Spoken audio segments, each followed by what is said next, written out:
The holiday season might be over, but not the battle over the expansion of the Hilton Head Island Airport. Your kids are back in schools that could see an explosion in technology in the coming year, while the governor slowly rolls out her plan to improve schools across the state. Updates on the dredging at Harbor Town and construction on Dufusky Island. They're all straight ahead on the Hilton Head News.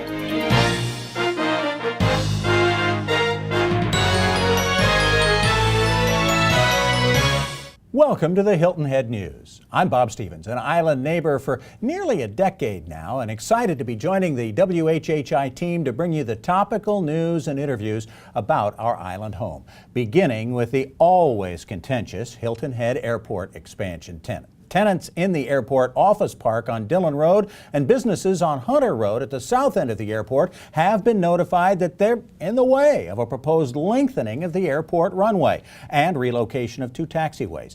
Businesses in and near the Commons on Beach City Road on the north end of the runway are also being targeted for takeover.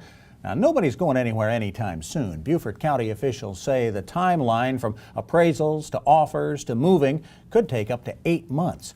90% of the cost of buying the businesses will be paid by the FAA. The airport is still seeking feedback on the study of those improvements. You can look at that study at the airport offices or at the Hilton Head Library, and you can direct your feedback to the Hilton Head Airport.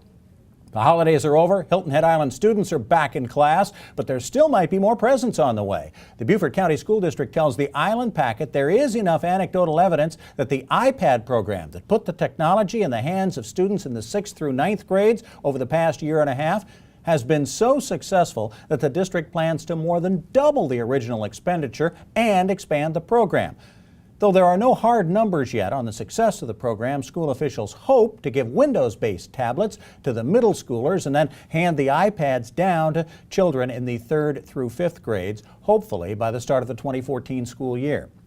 The $4 million cost of the new tablets has already been budgeted by the district, according to the packet. By the first week in February, you could be able to send a crime tip, a traffic problem, or even a weather report by text message to the Beaufort County Sheriff's Office. A new program funded by a federal grant for the next 12 months will also allow us to monitor important Sheriff's Department messages through Facebook and Twitter. Just don't send that text while you're driving. The pain felt by two Hilton Head Island families is not going to be relieved anytime soon. 19-year-old Vianari Garcia, a 2013 Hilton Head High graduate, finally died in a Savannah hospital 10 days after a Christmas night crash in Hilton Head Plantation as a passenger in an SUV driven by a friend and former classmate, 19-year-old Matt Zatello. He is now facing felony DUI resulting in death charges that, if convicted, could send him to prison for up to 25 years. A well-known Hilton Head High member of the class of 2014 is getting an education in college athletics while he's still a Seahawk. Star defensive tackle Poona Ford had committed to play for Louisville and coach Charlie Strong during the fall season. But now Coach Strong is headed for the University of Texas. Now, since those commitments before signing day are not binding, Ford is technically now a free agent. And he's coming off a stellar senior season and great performances in a couple of All-Star games, so his phone is likely to be ringing off the hook with new possibilities, though don't be surprised if whoever the new Louisville coach happens to be just tries as hard to keep him committed to the Cardinals. If those coaches are visiting Hilton Head over the next week, arrive late at night, they're going to join the rest of us in facing lane closures on Highway 278 between Buckingham Plantation Drive and the bridges to the island in both directions.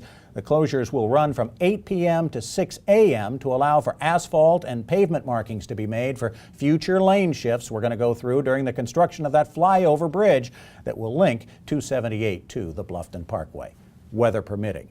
Those closures should only last this 1 week. Good news for drivers who have already enjoyed the cheapest gas in the nation for the second year in a row, despite increases in the last couple of weeks. AAA Carolina says the average price statewide in 2013 was 25 cents a gallon less than the national average, thanks in large part to one of the lowest gas tax rates in the nation. We talked about more technology for Lowcountry students. Governor Haley also jumping on the education bandwagon this week, prioritizing more access to technology statewide along with more funding for poorer school districts, more support for teachers, likely in the form of professional development opportunities, and a focus on reading skills to improve the state's literacy rate, which has been stagnant now for years. Now, paying for those improvements will be the trick. The governor's office has said it thinks reallocation of resources can fund many of the changes that would avoid any talk of tax increases. Education could be at the center of the 2014 gubernatorial election battle. One of Haley's go-to achievements in her first term is the growth of the Boeing airplane building operation in North Charleston. But the International Association of Machinists has voted in Seattle to make concessions to keep Boeing 777X construction in the Pacific Northwest. Boeing says it received offers from 22 states to move that project, but kept it in Washington state after it got $9 billion in tax breaks, and the machinists voted to transition away from traditional pensions.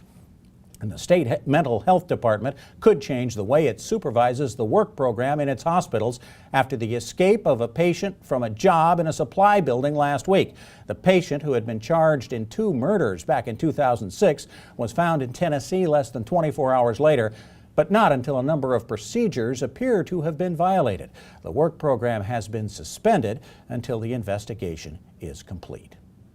And here's one for bragging rights with your out-of-state friends. Only 7 of the top 14 BCS teams won their bowl games this season, and the only state with 2 of those 7, South Carolina. Clemson's Orange Bowl win over Ohio State and USC's win over Wisconsin will give the 2 state programs some serious momentum going into next season, and something for you northern transplants to hold over your Big Ten friends for at least another 11 months. Coming up next on the Hilton Head News, the latest on a rowing and sailing center coming to the north end of the island, along with more technology news, and a brand new way to look at business networking on the island and throughout the Low Country. You're going to want to stay right where you are as the Hilton Head News continues.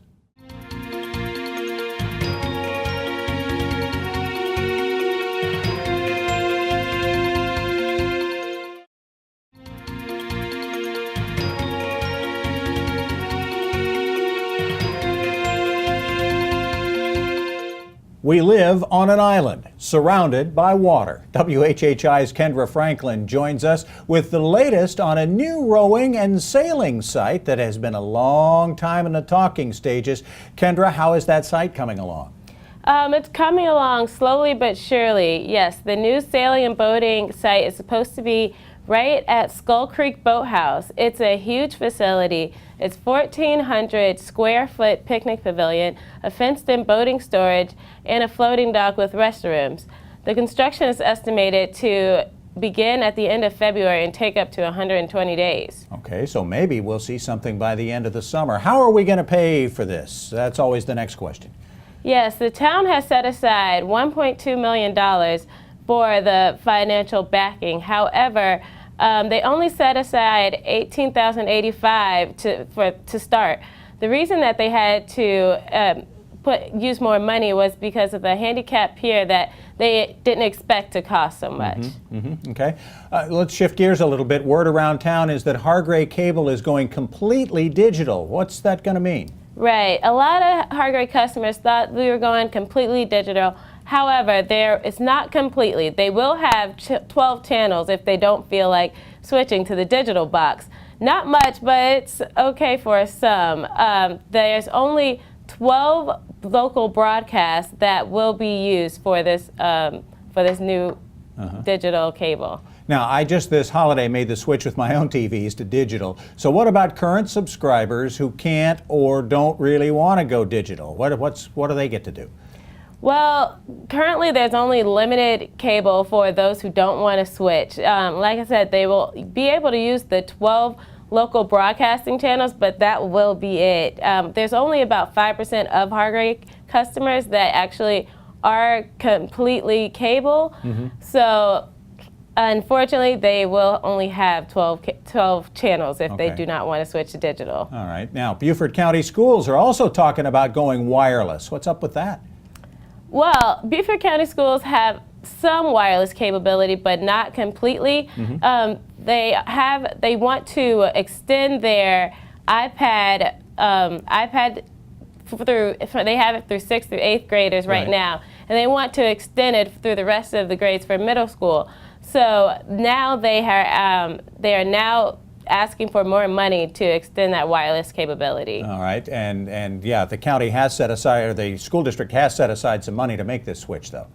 Well, the South Carolina Education Oversight Committee has asked for $30 million for technology in all schools in South Carolina. So we're hoping to get some of that money. All right, and certainly the governor seems like she's ready to make that a priority as well. Kendra, thanks so much for joining us. We appreciate it. Thank you.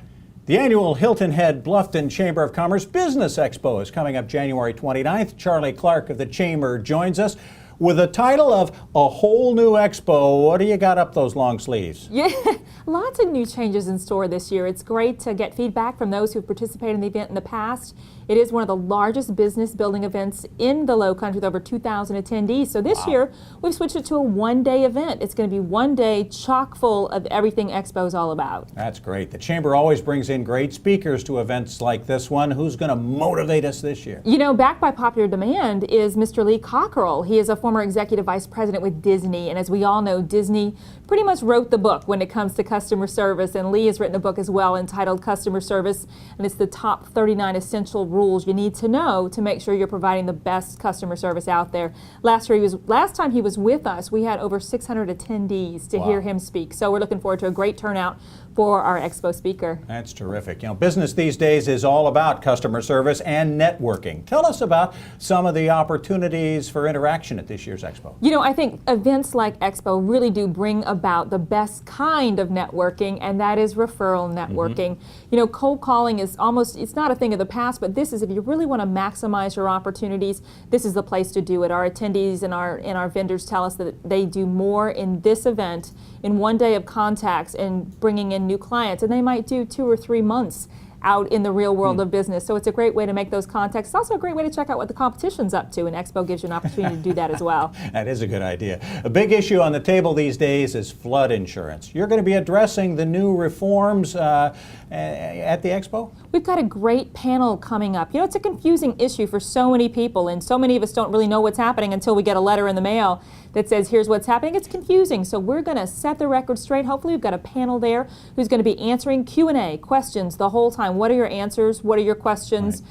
And it's going to be a great event for people who want to get a better grasp on this issue. Well, that's going to be huge. For viewers that have never attended the event, what are they going to expect besides the change to just one day? You know, it's a great way, as we said, there are vendors, find out what's going on in our business community, kind of make new contacts, as well as there's always a big Expo after hours. This is the ultimate networking event of the year for the Low Country, and Expo after hours is the place to be. All right, folks are going to want more information on getting involved in this. What's the best way to do that? The best way to do that is to go to HiltonHeadBlufftonChamber.org. That's where all the information is. You can register for the seminars, and you can even get some discounts on attending business after hours that evening. Oh, that's a great idea too. All right, Charlie, thanks so much for joining us on the Hilton Head News. Appreciate it. Thanks.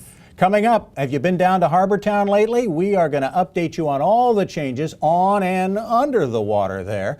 And later, we're going to take a look across the Calabogie to Defusky Island, where a new construction project should bring even more renewed interest to that island.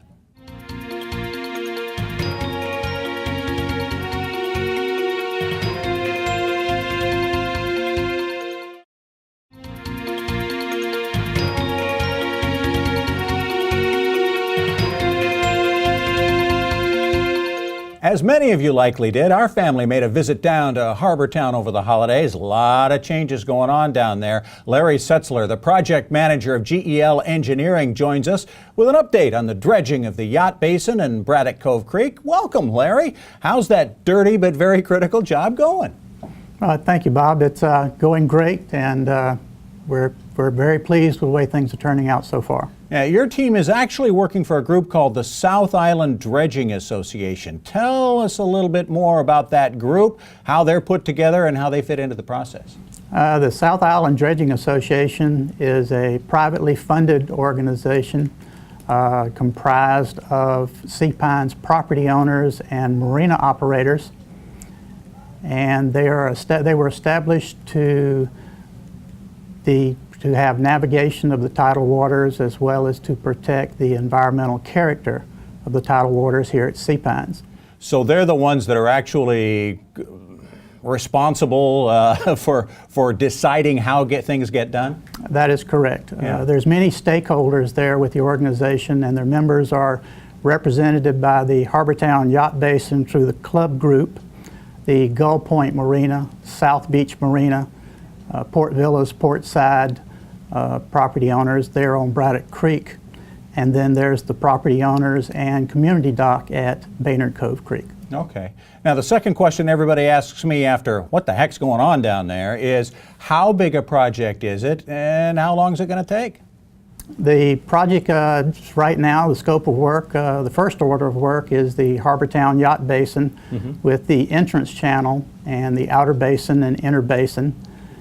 And the work after that, when we get through there toward the end of this month, would be to start the process all over again at Braddock Cove Creek with the entrance channel, the main channel, Gull Point Marina, South Beach Marina, and the private docks along Portside, Port Villas. Yeah, I'm amazed at how quickly it is going in the Harbortown Yacht Basin. There are still a couple of boats in there. How do you work around that?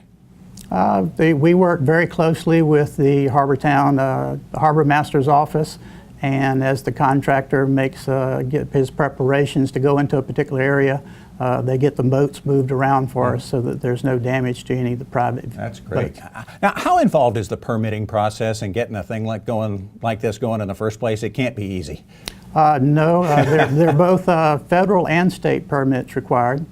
The federal permit was granted by the U.S. Army Corps of Engineers. Boys love their toys. What all kinds of great things have you got floating on down there? Yeah, I see all kinds of things from cranes to floating barrels, it looks like. Tell me about some of that. Right now, the Orion Marine Construction Incorporated is the dredging contractor that's performing the work. They're headquartered out of Tampa, Florida. They're a member of the Orion Marine Group, which is a heavy marine construction company headquartered out of Houston, Texas. Orion is a very professional and well-qualified dredging contractor who's done similar work to our work. Okay. Orion was approved by the Charleston District Corps of Engineers for our project. Yeah.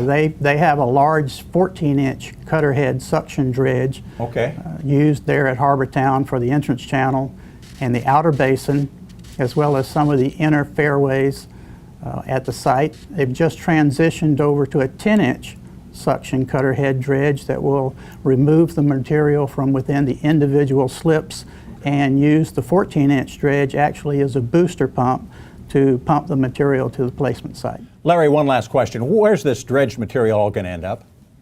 The deposition of material in the inland open water placement site is a very interesting aspect of our project. The site is located approximately 1 mile from the Hilton Head Island shoreline and approximately 1.5 miles from Defusky.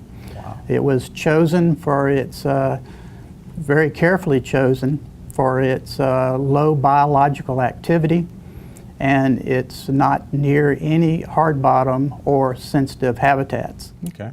All right. Thanks so much for the lesson on dredging our harbor. I think we've all learned a lot. Thanks so much for sharing it with us here on the Hilton Head News. More than welcome. Thank you. Coming up, a new project over on Defusky Island that has folks buzzing and actually smiling. When they stop long enough at least to away from that work. We'll have it all for you when the Hilton Head News continues.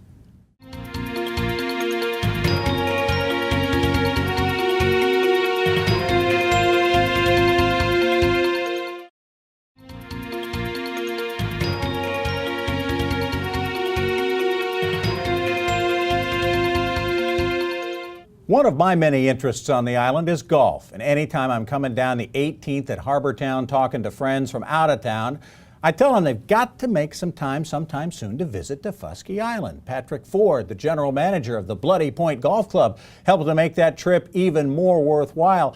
Patrick, welcome to the show. Tell us a little bit more about the new modular construction project on Defusky. Absolutely, but first of all, thanks for having me to the show. I really appreciate it. The modular construction on Defusky Island, we are currently building 3 homes on Defusky, and they are done in a modular form, which means that they are built off-site They will be barged to the island. When they get there, they're about 90% complete. And then they're put together. Typically, each box is about 800 square feet. And the minimum is 2 boxes. And it can go up from there. And then you bring them across because everything's got to come across on the boat. Yes. and finish the project on the island. Sounds like a very economical way of doing things. What are the economic benefits of that? Well, the economic benefits of that, there's a myriad of them. You don't have all of your lumber, your products sitting out there. In the climate, Daufuskie is a bit of a challenging place to get to. Yes. There are some days that the workers can't get there. Inclement weather, the days are actually, unless if you're bringing workers in, their days are cut by about 2 hours because of the boat travel itself. But by having the boxes brought over, you can get the houses put up in probably a month, 2 months at the most. Oh, and that's a whole lot faster, I would imagine, than Absolutely. regular construction. Are there any spec homes ready to look at? We actually have 3 of them. 2 of them got their certificate of occupancy right now. We've got a 3,500 square foot home that we just completed. It's spectacular. The total number of boxes on that, I believe, was 10. And then right behind it, we've got a nice little 1,700 square foot home, 3 bedroom, 3 bath. And the third one should have its occupancy hopefully within about 2 weeks' time. All right. How much does doing it in a modular fashion save the building process, dollars and cents wise? Well, I can tell you that we can, and it all depends on what you want the inside to be like. But not including the land, we can probably do it at about $150 a square foot. Wow. Yeah. That is significantly cheaper. Patrick, I wish you the best of luck on this project. It sounds terrific. Yeah, thank you. Thanks for sharing it with us here on the Hilton Head News. And thank you for joining us. I'm Bob Stevens. It's a small island. We're going to bump into each other soon.